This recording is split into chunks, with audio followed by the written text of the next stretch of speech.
Snog sam ja pio uz ovo, brate. Ima li ko moja generacija da je pio uz ovo? Ako, hajde da te čujem, ala. Sutra ću krenuti u teretanu. Ajde.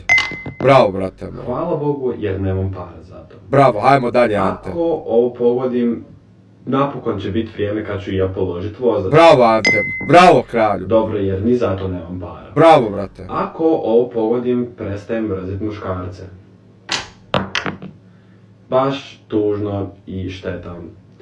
Ako ovo pogodim, prestat ću biti peder. Ovo stvarno je tužno. Ako ovo pogodim... O, Anele, kralju. Če si sviga. Plaćem oko svake sitnice. Dobro. Ako ovo pogodim, prestat ću mrzit ljude koji su blizanci u horoskopu. Pić kumile matere.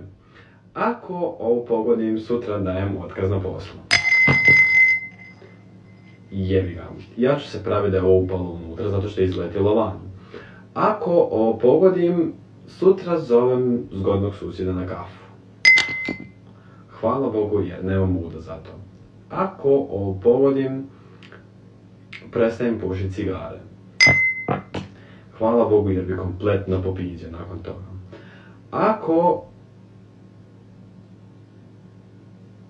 Ne znam, generacije više, jer sam glup kao